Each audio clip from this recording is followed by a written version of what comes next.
Shalom, povo de Deus, graça e paz, queridos irmãos, que alegria estarmos aqui para mais um momento de pastoreio. Estamos começando o livro de Neemias, que livro precioso, lições maravilhosas para o meu coração, para o seu coração. Eu sei que será um tempo de Deus aqui para a nossa vida. Então, nosso propósito é a oração, é entoarmos louvores ao Senhor, é termos uma reflexão bíblica, certamente com a bênção do Senhor. Então a gente vai começar orando e depois a gente segue louvando ao Senhor. Meu Deus, louvado seja o teu nome. Obrigado por essa oportunidade maravilhosa que o Senhor nos concede. Estamos aqui em teu nome, com alegria no coração, por essa grande oportunidade, ó Deus, tida do Senhor, para poder meditar aqui na tua palavra, para podermos cantar louvores a ti. Pedimos a tua bênção. Sem ti não podemos fazer absolutamente nada, por isso precisamos do toque do teu Espírito. Ser conosco agora, nos ajude, nos abençoe, em nome de Jesus. Amém. Então vamos cantar cânticos de adoração ao nosso Deus.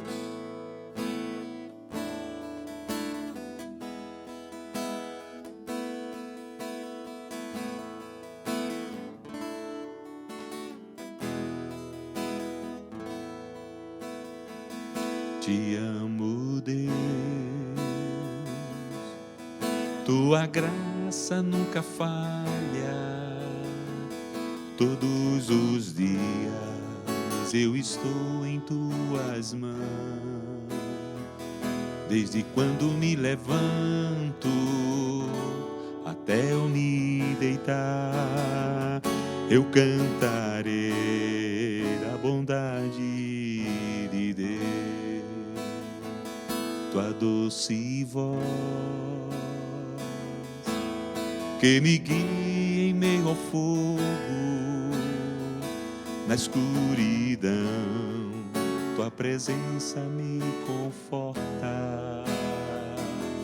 Sei que és meu Pai, que amigo és, eu vivo na bondade de Deus.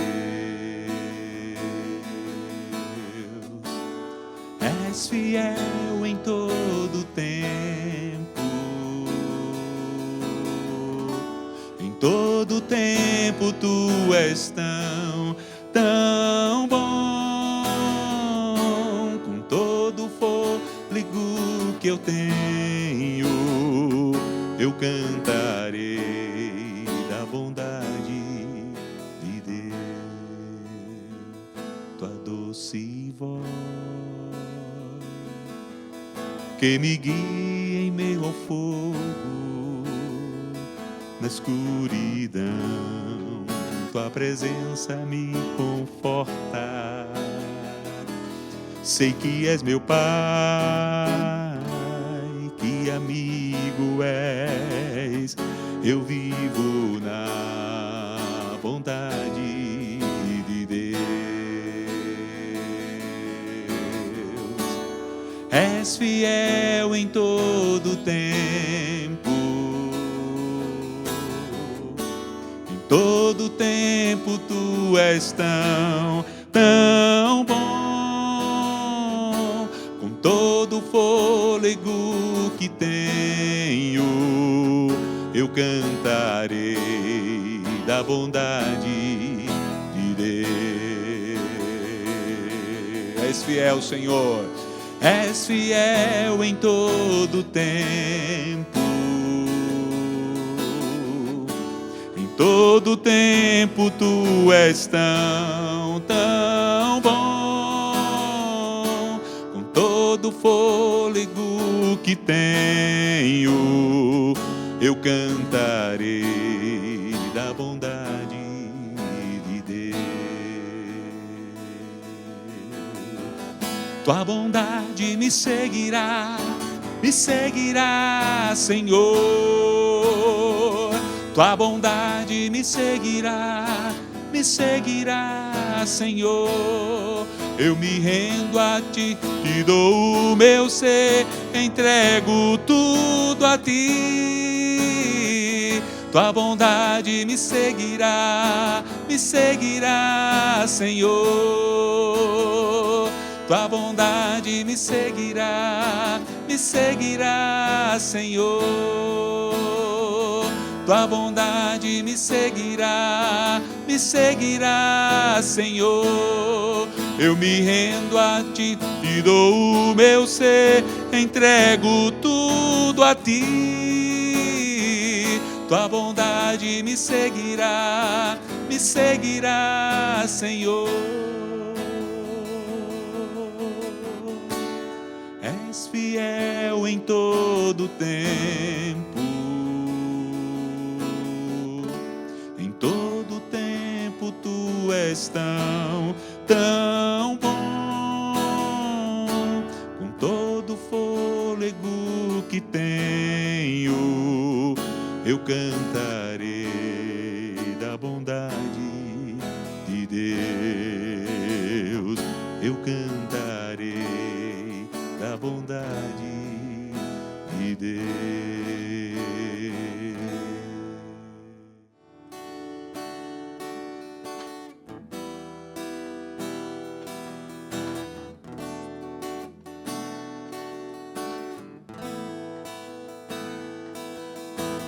Existe um rio, Senhor, que flui do Teu grande amor, águas que correm do trono, águas que curam, que limpam.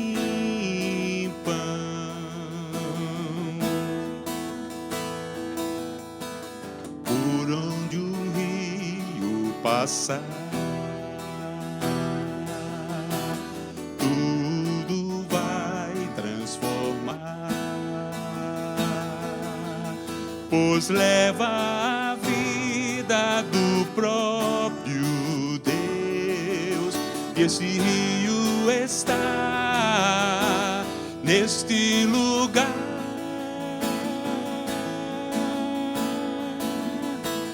Quero beber dos Teus rios, Senhor. Sacia minha sede, lava o meu interior. Eu quero fluir em Tuas águas. Eu quero beber da Tua fonte, fonte de águas vivas. Tu és o rio, Senhor.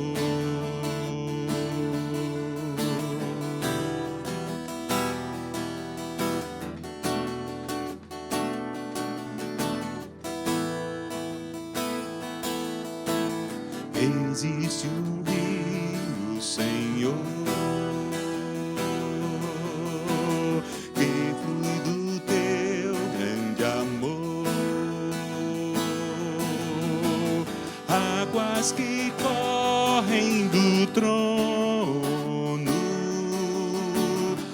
águas que curam, que limpam.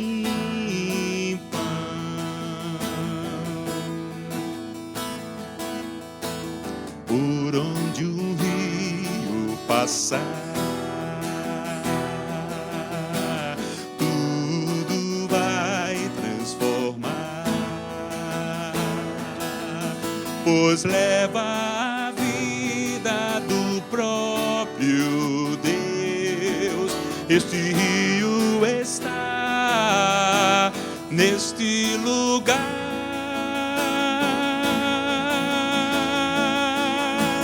Quero beber dos Teus rios, Senhor. Sacia minha sede, lava o meu interior.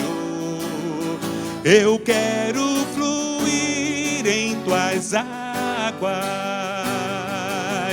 Eu quero beber da Tua fonte, fonte de águas vivas. Tu és a fonte, Senhor. Tu és o rio, Senhor. Tu és a fonte, Senhor. Bênção, louvado seja Deus. Vamos então aqui ao estudo da palavra do Senhor, Neemias capítulo 1. Como eu disse anteriormente, esse é um livro com bastante lições. Deus falou muito através de Neemias. Ele foi um homem tremendamente usado por Deus, foi um reformador. Além de construir os muros de Jerusalém, Neemias foi usado como instrumento para propagar uma reforma religiosa, espiritual, poderosa entre os israelitas. Você sabe que Neemias, ele era copeiro e foi chamado para uma expedição, para uma grande missão, para ir a Jerusalém reconstruir os muros que estavam derribados, caídos. Uma coisa que algumas pessoas desconhecem é que Neemias também foi um governador. Ele governou Judá por cerca de 12 anos. Então ele foi nomeado para essa missão. Judá nessa época era uma província da Pérsia. Então Neemias ele foi designado para essa grande missão de governar o próprio povo dele. O que é interessante é que Neemias ele é um dos filhos do cativeiro. Lembram que o povo de Deus foi tirado de Jerusalém, levado para a Babilônia. Nesse período todo, Neemias ele nasceu, ele estava bem radicado lá na Pérsia, tinha um bom trabalho, estava ali servindo, ele era o copeiro do rei. E para exercer essa função, a pessoa precisava ser de altíssima confiança, porque ele experimentava as bebidas do rei antes que o rei tomasse essas bebidas. Supostamente, né, essas bebidas poderiam estar envenenadas. E Neemias ele fazia isso. Além dele experimentar ou provar antecipadamente, ele servia ao rei. Ele tinha um cargo de alta confiança. Era alguém que estava sempre ali na presença do rei, exercendo essa função maravilhosa. Neemias, ele é autorizado pelo rei Ciro a retornar para a terra de Jerusalém para reconstruir o muro, como eu já disse anteriormente. Quando a gente pensa assim, Neemias saiu da Pérsia, da cidadela de Suzã, para ir para Jerusalém.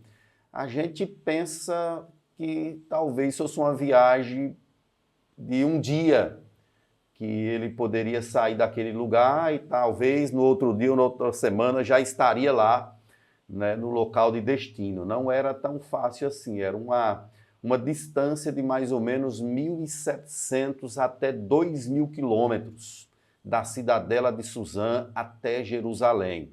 Lá em Esdras, no capítulo 7, verso 9, há uma descrição de que Esdras fez essa viagem e ele saiu no primeiro mês e chegou no primeiro dia do 5º mês. Então vejam só que dificuldades. Então são cerca de 4 meses de viagem. Então não é uma viagem apenas daqui para ali. O fato é que Neemias ele está trabalhando e ele recebe um comissionamento de Deus, certamente instigado pelo Senhor, para fazer uma grande obra. É uma obra de restauração. Meus amados, e podemos olhar para esse texto e entender como é que Deus ele opera uma obra, ou como é que ele utiliza alguém para fazer uma restauração. Como começa a restauração no coração ou na vida do povo de Deus. Vejam que uma primeira questão que podemos mostrar nesse texto é que houve uma sensibilidade do coração de Neemias relacionado aos propósitos de Deus. Neemias ele era um cara sensível, era um cara atento. Embora ele estivesse ali aculturado na Babilônia, embora ele estivesse ali ganhando o dinheiro dele, vivendo de forma tranquila, comendo os melhores manjares, bebendo as melhores bebidas, ele era uma pessoa sensível à voz de Deus. Então veja como é que começa aí a narrativa do texto. As palavras de Neemias, filho de Acalias, no mês de Quisleu, no ano 20º, estando eu na cidadela de Suzã. Então veja que ele está lá servindo. Veio Hanani, que era um irmão de Neemias, estudiosos dizem que era um irmão biológico, um dos meus irmãos, com alguns de Judá. Então eles estavam vindo de uma expedição. Antes de Neemias, outras pessoas já tinham sido mandadas para Jerusalém, para trabalhar nesse local. Zorobabel, Esdras e Neemias agora está sendo convocado pelo Senhor.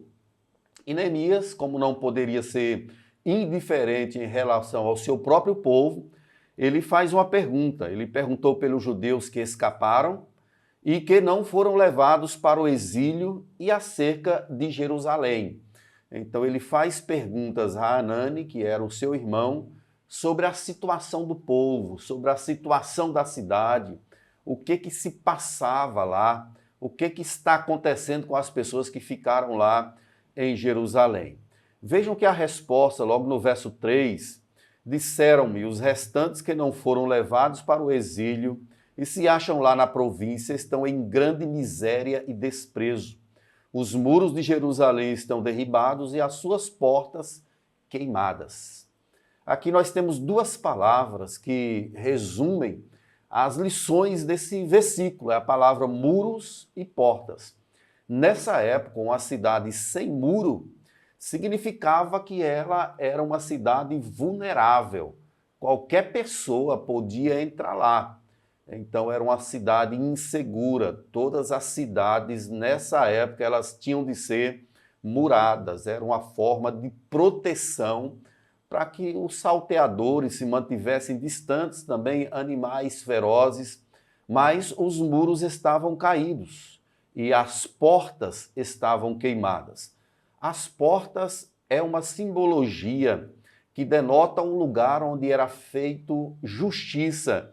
Era na porta ou na entrada da cidade que os juízes ou os anciãos, eles estavam ali para julgar as causas do povo.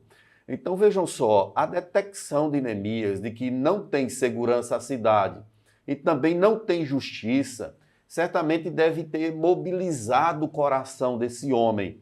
E aí o verso continua, o verso 4, ele diz, tendo eu ouvido estas palavras, olha a reação dele, assentei-me e chorei, e lamentei por alguns dias e estive jejuando e orando perante o Deus dos céus. Então Neemias, ele não é uma pessoa alheia, ele não é aquela pessoa que não está nem aí, já estou aqui no meu trabalho, já estou aqui levando a minha vida, ninguém vai me tirar daqui.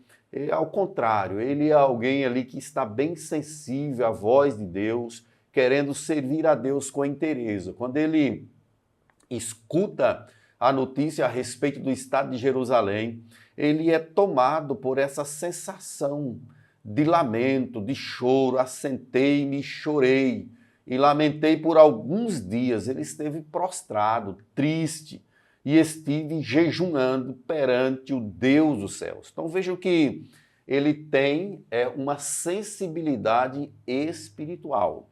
Como é que você se comporta quando você escuta notícias de um povo que está padecendo, de irmãos seus que de repente estão distantes do Senhor, estão vivendo em ruína, sem justiça, suscetíveis, vulneráveis?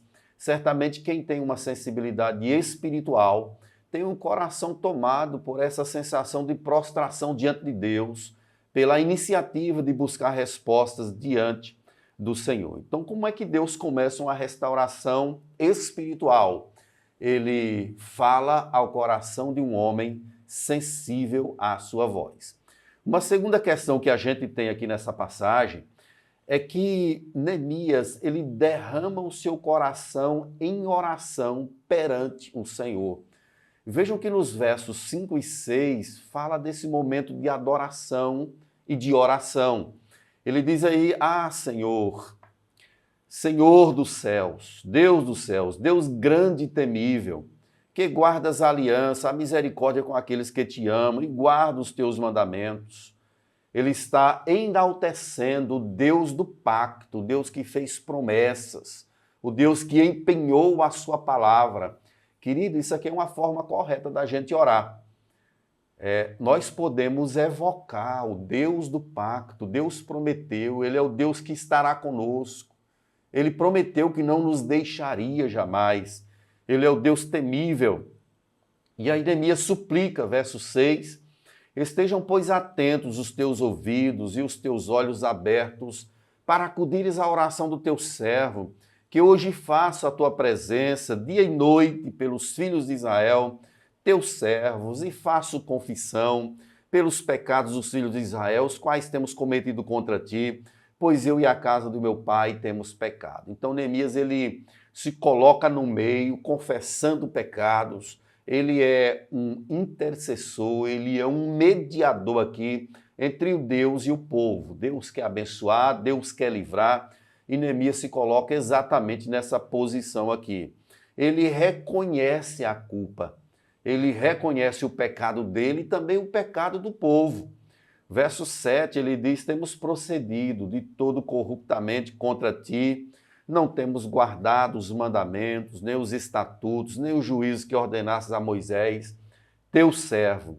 Lembra-te da palavra que ordenastes a Moisés, teu servo, dizendo, se transgredirdes, eu vos espalharei por entre os povos.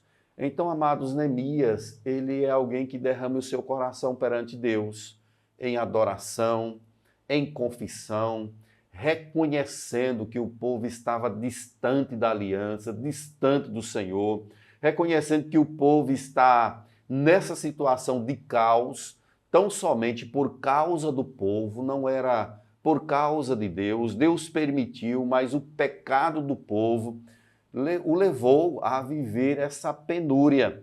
Agora vejam que nos 2 últimos versos, Neemias, ele pede ao Senhor para que volte os seus olhos. Ele diz, mas o Senhor prometeu, se vocês se converterem a mim e guardardes os meus mandamentos e os cumprirdes, então ainda que os vossos rejeitados estejam pelas extremidades dos céus, de lá os ajuntarei e trarei para o lugar que tenho escolhido para ali fazer habitar o meu nome.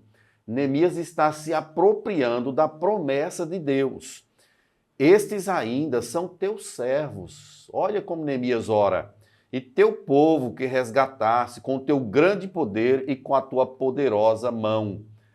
Olha, irmãos, ele está relembrando a Deus, se é que eu posso utilizar essa palavra. Ou seja, ele está se apropriando de uma promessa de Deus e dizendo, Deus, lembra-te.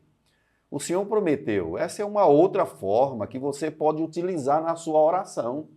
Senhor, foi o Senhor que prometeu. O Senhor disse que se eu batesse, a porta se abriria. Se eu buscasse, eu encontraria. Se eu pedisse, eu receberia. Você pode orar ao Senhor assim. Senhor, o Senhor me mandou te pedir. O Senhor mandou bater. O Senhor disse que se eu te buscasse, o Senhor se deixaria achar. Então essa é uma forma correta da gente orar. Davi orava assim. Salomão também orava dessa forma, suplicando ao Senhor, lembrando as promessas do pacto. Ele prometeu que estaria conosco todos os dias até a consumação dos séculos. Você que está passando por um problema hoje, que busca uma resolução diante de Deus, você pode orar dessa forma, pedindo ao Senhor para te abençoar. Você é servo, Deus tem uma promessa, uma palavra empenhado. E aqui, no último versículo, ele faz uma petição a Deus. Ah, Senhor, estejam, pois, atentos os teus ouvidos à oração do teu servo e dos teus servos que se agradam de temer o teu nome. Concede que seja bem-sucedido hoje o teu servo e dá-lhe mercê perante este homem. Nesse tempo eu era copeiro do rei. Neemias está orando a Deus porque ele quer ir conversar com o rei, para o rei liberá-lo, para ele sair nessa expedição. Não era algo tão simples de se pedir ao rei. Mas Neemias, ele depende de Deus, ele suplica ao Senhor, ele clama ao Senhor, ele faz essa petição e Deus então é favorável. Entre esse momento que Neemias pede ao rei e o momento que ele sai para Jerusalém, se passaram aí entre 3 e 4 meses. Então não foi algo assim, de uma semana para outra, já vou aqui arrumando os meus camelos, meus jumentos, arrumando as minhas comidas para a estrada. Não, teve de ter uma logística, um trabalho, um planejamento. Como é que a gente vai fazer? Então, em oração, em organização, ele demorou aí ainda para sair ao menos os 3 a 4 meses para poder ir nessa expedição, que não foi algo, como eu disse, que ele passaria apenas um pouco de tempo lá. Ele passou um tempo, reconstruiu os muros em 52 dias, depois passou 12 anos, depois retorna para a Pérsia, passa mais um tempo na Pérsia e depois, finalmente, ele retorna em definitivo para Jerusalém. O que eu quero, irmãos, que a gente aprenda aqui à luz desse texto? Primeiramente, sobre a nossa posição no lugar onde nós estamos. Deus nos colocou em determinados lugares, não por casualidades, não por situações sem sentidos. Deus tem um propósito. Você está nesse trabalho, você está nesse lugar, poderia estar em outro lugar qualquer, mas Deus tem um propósito na sua vida onde Deus colocou você. Então, veja a sua posição no mundo. Não importa em onde você está servindo, entenda, você precisa focar o seu coração em Deus e servir a Ele onde Ele se colocou. Na empresa, na escola, na indústria, no consultório, seja lá onde for, aí na sua família, Deus ele posicionou você aí. Não é uma casualidade, não é algo aleatório. Aconteceu porque tinha de acontecer. Não é algo que Deus plantou você onde Ele quis para que você o honre, para que você o glorifique. Uma outra questão que esse texto nos ensina é que não basta apenas a gente orar. Nós temos de confiar em Deus e entrar em ação em relação àquilo que devemos fazer. Então, primeiramente, você ora, deposita em Deus a sua confiança total e depois você vai fazer aquilo que te é devido. Então, vejam que a Bíblia toda nos ensina sobre essa verdade. A oração sem a ação é, na verdade, uma espécie de orgulho, de presunção. É como se você achasse que você tem direito de receber aquilo, quando na verdade Deus ele quer que você haja, que você vá, que você faça o que você tem de fazer. Você que vai fazer um concurso público, você que vai prestar um vestibular, vai fazer uma prova do Enem, vai fazer uma viagem, então você precisa orar, que é uma declaração de dependência de Deus, você precisa confiar, mas também você precisa partir. Precisa ir confiado no Senhor. Mas, finalmente aqui, queridos, nesse texto, aprendemos que é muito importante nós derramarmos o nosso coração perante o Senhor em súplicas, em reconhecimento da nossa posição e em reconhecimento da posição de Deus. Ele é o Deus da aliança, Deus grande, temível, Deus perfeito, e nós precisamos dele. Então você tem uma causa, certamente o tem, você precisa derramar esse negócio perante o Senhor. Adore, reconheça, confessando, faça a sua petição ao Senhor. Se lembre que você tem um Deus que escuta a oração, um Deus que quer restaurar, primeiramente o nosso coração e depois as coisas que estão aí à nossa volta. A minha oração é que Deus abençoe sua vida. Em nome de Jesus, que essa palavra possa estar presente aí na sua mente, no seu coração, levando você a ser um servo melhor, a ser alguém mais cheio do Espírito. Então a gente vai orar aqui mais uma vez, colocando o seu pedido diante do Senhor, e depois a gente volta para cantar mais um cântico de adoração ao nosso Deus. Amado Deus, louvado seja o Senhor por essa palavra. Eu sei que o Senhor é o Deus que restaura, e o Senhor continua mobilizando corações de homens e mulheres sensíveis à tua voz.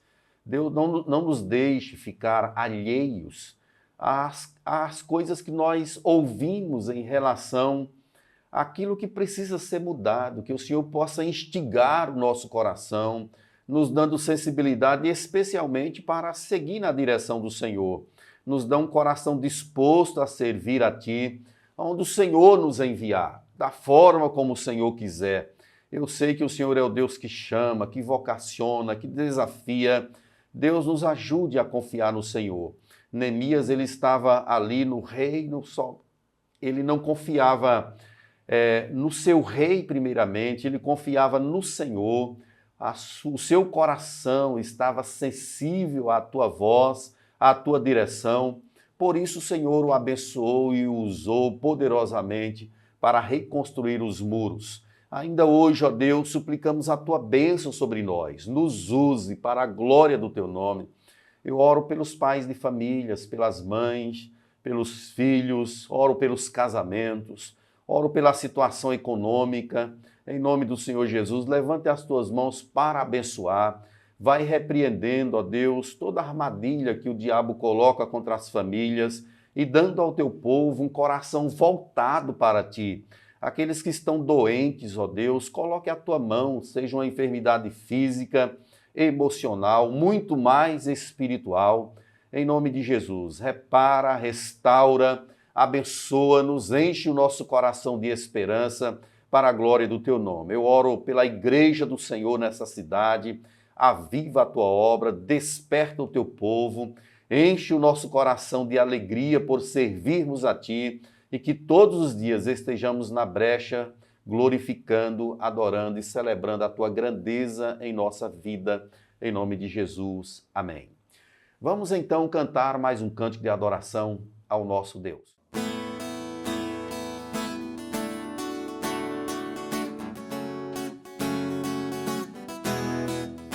Mergulhar em teu ser, encontrar-me contigo.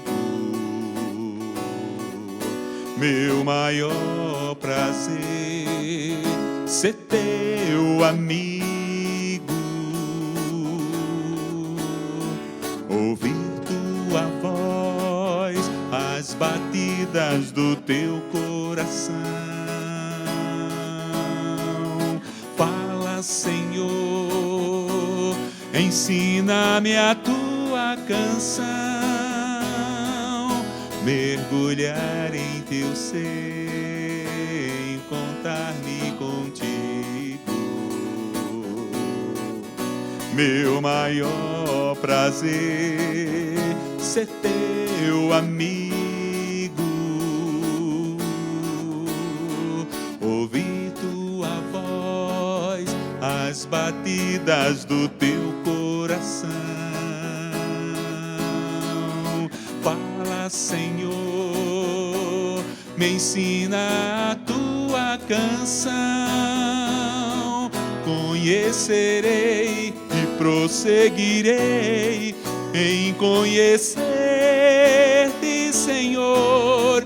Me lançarei com tudo que sou nas profundezas do teu imenso amor. Te amarei com meu coração, com todas as minhas forças, e cantarei louvores a ti, meu Deus, meu Redentor. Mergulhar em teu ser, encontrar-me contigo, meu maior prazer, meu maior prazer, ser teu amigo. Ouvir tua voz, as batidas do teu coração. Fala, Senhor, fala, Senhor, ensina-me a tua canção. Conhecerei e prosseguirei em conhecer-te, Senhor. Me me lançarei com tudo que sou nas profundezas do teu imenso amor.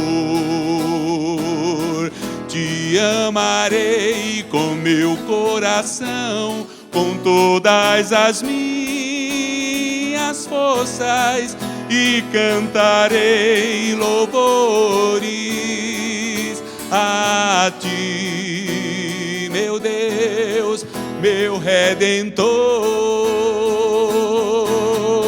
Conhecerei e prosseguirei em conhecer-te, Senhor. Me lançarei com tudo que sou nas profundezas do teu imenso amor.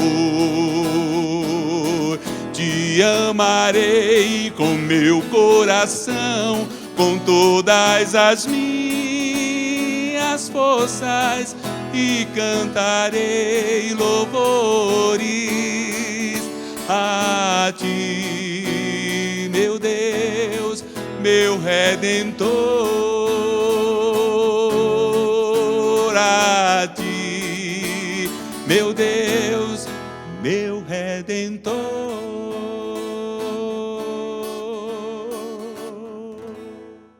É isso, meus irmãos, louvado seja o Senhor por mais esse tempo aqui de reflexão, de oração, de cânticos. A minha oração é que Deus abençoe a tua vida grandemente, em nome de Jesus.